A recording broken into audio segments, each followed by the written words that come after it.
My name is Tamara Wilder, and I am a paleotechnologist. And we are here today to share with you about what I call a day in the life of a hunter-gatherer. So we're going to be exploring a whole bunch of different things during the course of the day about how hunter-gatherer people live. We're going back to the oldest technologies, figuring out how to use your hands to make things. So to make the divot, you twist the end just a few times with the sideways twisting motion, and that makes a nice little divot. So you're going to be making a bead with the soapstone, and in order to make a bead out of something, what's the first thing we need to do? Yes? You need to drill it.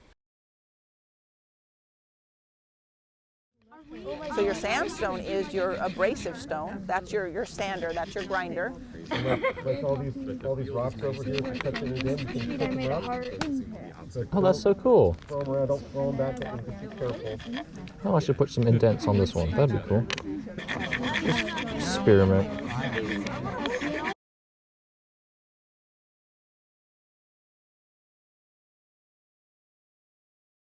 Oh my god. So I'm just like, oh, I'm just gonna untie it.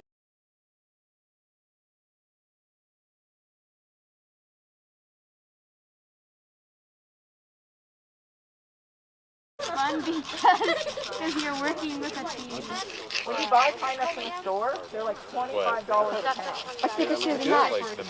Once you grind off both sides of your nut, you're going to take your little bamboo stick and you're going to poke out the nut meat that's on the inside.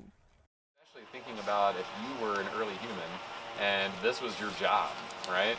Man, that would be awful. This was your whole job, to grind these nuts so that you could get the meat out. You have a chance to come up and look at the table right now, a few students at a time. Touch and feel the things on the table, and then in the back of your notebook you can make notes about what's on the table. Right, so 16 I think is the pine nut beads, and then 26 is the rope. Okay, so you need to make string and you need to make string, What right? do we So write? if you two want to grab the strings, you can that, choose whichever one you stood out want, to you, whichever any color, you and get up and come on Our up. earliest ancestors were the first scientists. And string is one of the oldest tools that our earliest ancestors figured out a really long time ago. Store it in a fiber that's strong enough to hold the energy itself to make this thing called string. Everybody on the earth used to know how to make a piece of string. Feel all that energy binding in there, storing, because this twist is the result of those twists. So that's why you have to wait until this twist happens. Now you can start twisting towards me, and that's going to start spinning and wrapping them around each other, right? Roll your fingers. Beautiful. Very nice. That's called the reverse wrap twist. You all want to bring your hands closer to keep the Y shape. Pull evenly. And the energy should be flowing that direction, not out. So bring your hands even closer in.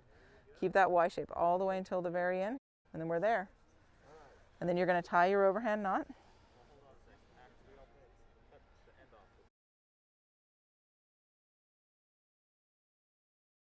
Take it apart if you want to fix it later or add more beads, is you do a double overhand, so make them parallel, bring them around and just tie an overhand knot with both strings. And that's a really easy knot to put on, it won't fall apart, and it's really easy to take apart by just pushing it apart. And then you can play around with whatever kinds of knots that you want to make this happen. We are making a really cool necklace.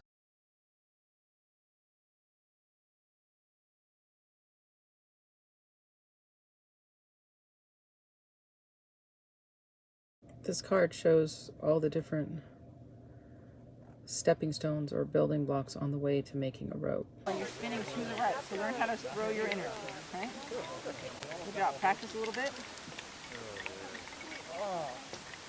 Yep. That way. We're going to take all three of these. And then we're walking this way. And this is 2 kinds of juke and 1 kind of hemp.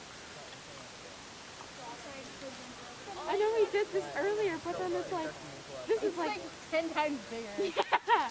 I'm putting all my weight down. Like, it's so weird. Good job.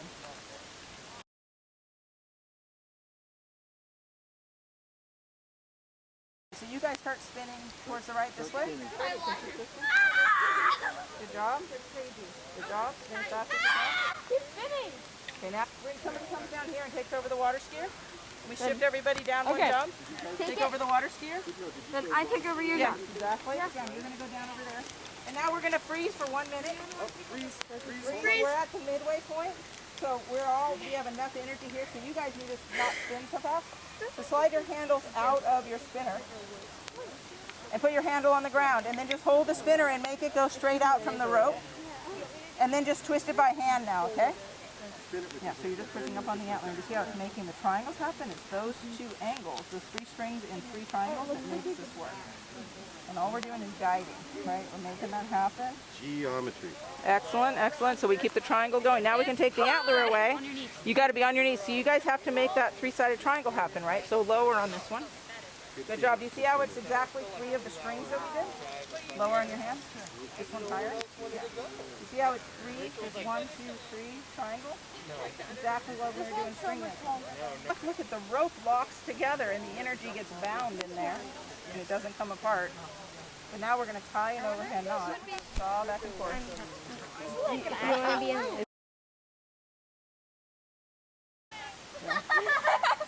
Okay, on this side.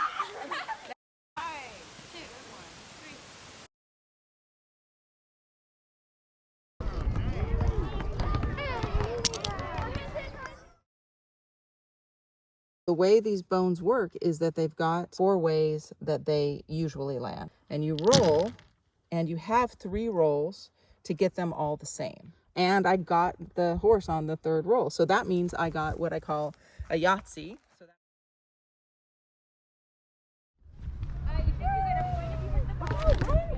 Nice.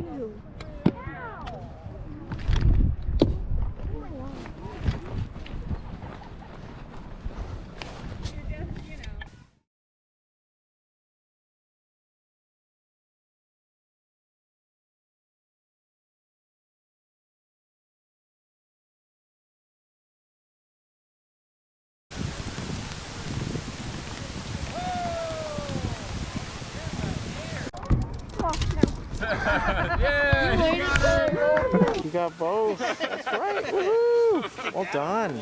Yeah, right? Remember, go all the way through. Yes, sir. Oh, the 6th graders get to do this. So put your middle finger and your thumb through the loops. There you go. And then you gotta hook it on the end there.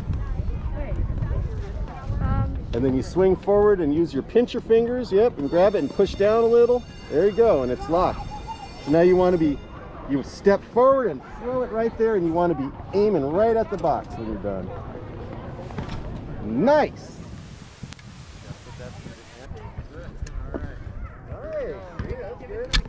Oh! Don't move, you're going to get the next one. Higher. This is a very ancient tool. It's one of the most modern of the bow style tools because it is a bow, a small little bow, but it's being put onto a handle with a lever, and that's what makes it a crossbow.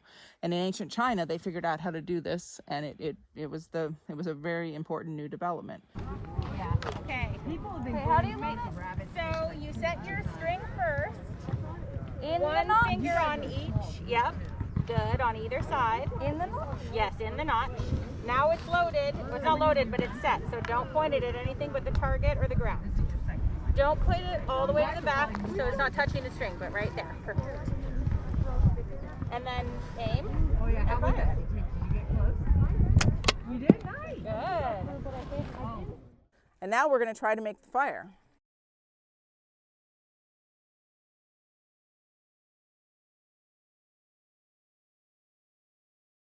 You can smell that smoke coming. So the smoke is telling us that it's happening. We can see the ember starting to form. And then we just have to see smoke coming from the pile of powder. And that will tell us that we have ignition. Oh my gosh, that smells so good. And now that powder ignited. And while I'm resting, this little ember is spreading through all of that powder.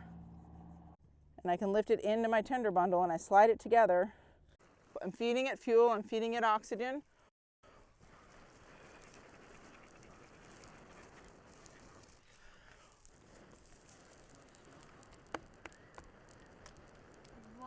I'm holding it very carefully. There we go.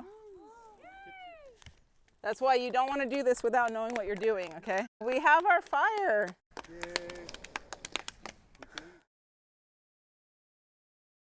Really quick, before you say goodbye, would you please give a big thank you to your parents that were here and your teacher? Give them a big round of applause for making this happen.